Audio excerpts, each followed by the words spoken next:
जनता दरबार तुम्ही घेतला, काय कसा रिस्पॉन्स तर खूप चांगला आहे.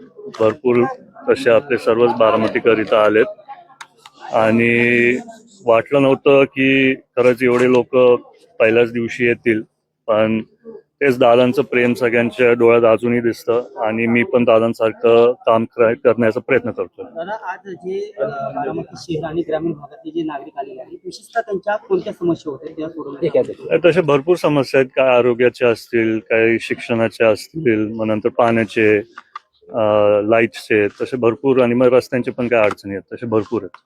आता तुम्ही एकीकडे प्रश्न सोडवता, मात्र गेल्या काही दिवसांमध्ये बारामतीच्या परिसरातले क्राईम वाढताना पाहायला मिळतं.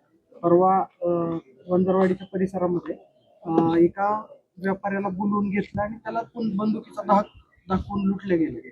मला ते कळालं, मी पण पोलीस अधिकाऱ्यांशी सारखं बोलत आलोय की दादा नसल्याने असं आपल्याला इथं काही होता कामा नाही. सर्वांनी एकदम कायदेशीरपणाने वागायला पाहिजे. मला कळालं की काय पोलीस आपलं पेट्रोल स्टेशनवरती पण काय युवक जाऊन गोंधळ नाहीतर काहीतरी दादागिरी करतायत. तर तसं मी पोलिसांना सांगितलं आणि वहिनींची पण माझा त्याचा संपर्क आहे आणि कायदेशीर सगळीकडे जसं दादा असताना सगळं व्यवस्थित होतं तसंच आमचा प्रयत्न चालू आहे. राज्यसभेची एक जागा रिकामी झालेली आहे, त्या जागेसाठी अनेक नावांची चर्चा आहे, तर तुमचं बी नाव चर्चेत येतं. आता चर्चा तर होतीये, पण तसं माझी काही इच्छा नाही. मी तुम्हाला सांगितलं की मी सर्वांसाठी इथं कामासाठी असणार आहे. योगेंद्र पवारांनी असं वक्तव्य केलं की 2029 ची निवडणूक येत आहे, येणाऱ्या 3 वर्षामध्ये ती निवडणूक असेल, मात्र बारामतीकर जो पवार कुटुंबातला घटक जो कर्तृत्व सिद्ध करून दाखवेल, बारामतीकर त्याला निवडून देतील. एकीकडे तुम्ही मानताय की पवार विरुद्ध पवार ही लढाई पाहायला मिळणार नाही, मात्र योगेंद्र पवारांचं हे वक्तव्य कुठेतरी 2029 त्यांच्या वक्तव्याबद्दल मी काय बोलणं मला योग्य वाटत नाही. पण काही दिवसांपूर्वी आमची चर्चा झाली आणि सगळ्याच म्हणजे माझे जवळचे सहकाऱ्यांबरोबर, आणि सर्वच बारामतीकरांची एक इच्छा होती की दादांना त्यांनी एकदा मुख्यमंत्री म्हणून बघायला पाहिजे होतं. आणि आता वहिनी पण तसे खूप कष्ट घेत आहेत, तर मला वाटते 29ला वहिनीच उभा राहतील आणि वहिनी, आमची सर्वांची आशा आहे की ती जागा वहिनी मुख्यमंत्री म्हणून तिथं घ्यायला पाहिजे. दादा, राज्यसभेची जागा खाली झालेली आहे, कोणाची वर्णी लागण्याची शक्यता आहे? भुजबळ देखील म्हणाले आहे की पक्षाचा निर्णय मला मान्य असेल. तर मुंबईत काय घडामोडी चालू आहेत त्याच्या संदर्भात मला माहिती नाही. तुम्हाला माहिती, वहिनी आणि पार्थदादा पण दिल्लीत आहेत, आज ते मुंबईला येतील.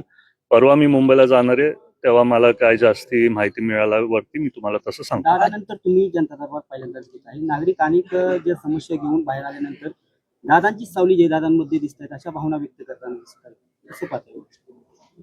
नाही, भावनिक तर मी पण आहे. जेव्हा लोक मला ते सांगतात मी पण इमोशनल होतो, पण कुठेतरी सर्वांसाठी आधार म्हणून जसं बारामतीकरांनी यावेळेस पूर्ण आपलं वहिनींना दादांना प्रेम दाखवलं, रेकॉर्ड ब्रेकिंग मताधिक्याने वहिनी आणि दादा निवडून आले, तसंच माझी पण आशा आहे की तेवढंच प्रेम मी त्यांना सर्वांना तिथं द्यायला पाहिजे. उन्हाळ्याचे दिवस आहेत, जिरायतपट्टी भागातला पाण्याचा प्रश्न आता ऐरणीवर आलाय. खरं तर टँकरची सुविधा आता अनेक लोकांकडून, गावांकडून टँकर मागवण्यात आले. कशा पद्धतीने या पाण्याचं नियोजन केलं जाणार? मी 2 दिवसापूर्वीच सांगितलेलं जेव्हा मतमोजणी झाली की तिथं पाण्याचे विषय भरपूर आहेत आणि तेव्हा आचारसंहिता चालू होती. आता आचारसंहिता संपली. आम्ही आमच्या वतीने सगळ्याच अधिकाऱ्यांना सांगणार आहे, जिथं पण पाण्याची तातडीने गरज आहे तिथं टाकीन फिरवायचे. त्यातल्या त्यात जनै शिरसाईचं पण जे आहे त्याच्या संदर्भात पण कुठे पाणी लवकर पोहोचू शकतं, आम्ही तिथं सगळ्या अधिकाऱ्यांना तसं सांगतो.